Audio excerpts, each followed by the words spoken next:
Hey guys, I'm going to show you a really cool knot for jerkbaits, topwater spooks, crankbaits. I don't know how well it helps crankbaits, but kind of explain. It's called a non-slip loop knot. So I'm going to show you it. Jerkbait, I don't have the hooks on there because I'm changing them.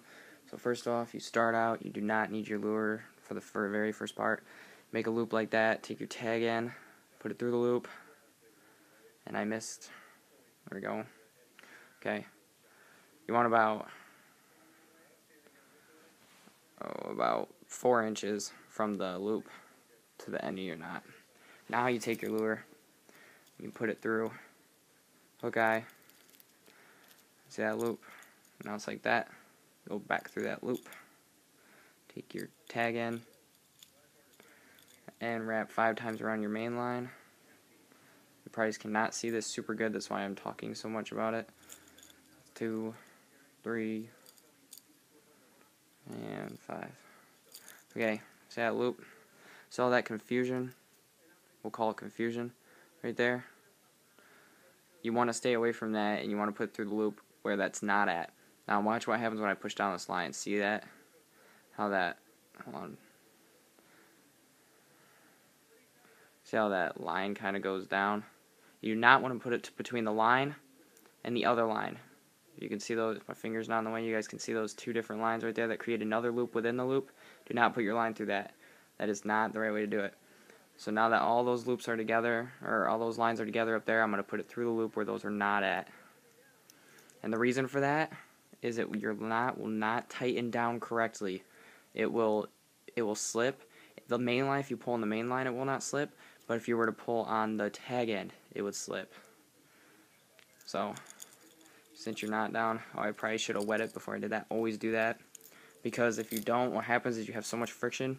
And what it does is it heats up your line in mono. It will create memory in your line, which will weaken the line in the end. It's kind of like leaving it out in the sun, except in a lot shorter time, instantly.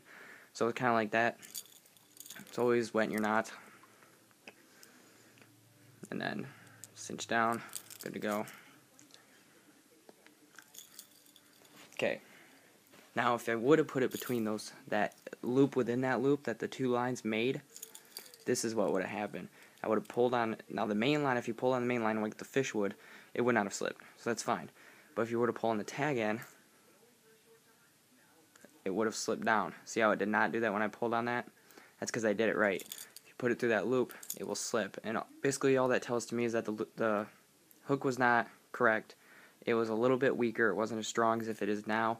And it gives me a little bit less confidence. So I always try to do my knots 100% correct. You'll probably not lose any fish if you did do that.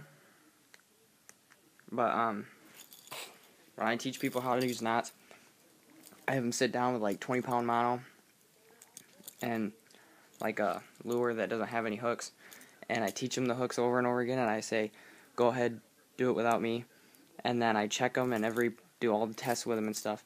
I'm like, you're good to go. So when I was teaching somebody this, they kept doing what I was trying to tell you guys not to do, and we figured out that it was because of that. Put those lines all together so you only have one loop, did it perfectly fine, just like this. So now that person knows how to do the knot correctly, which is a big advantage when it comes to doing this type of knot because it's line on line. So the advantages to this knot, it allows your lure to stay free. So when you pop, pop, pop, and the lure's just kind of sitting there, it was doing its thing the whole time, freely. It's kind of like with a swivel, except without the swivel, and it's a lot less visible. Just adds an advantage to your fishing. Goes with spooks, jerkbaits, crankbaits. I don't know how well it helps because they're at a diving motion. Maybe if you're doing a jerking motion with it, it'd probably help a lot more.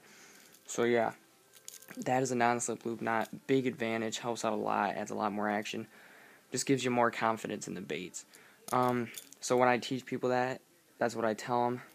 I show them it several times, then I help them do it, and then I have them do it alone, and then I test it. So that's the best way to go.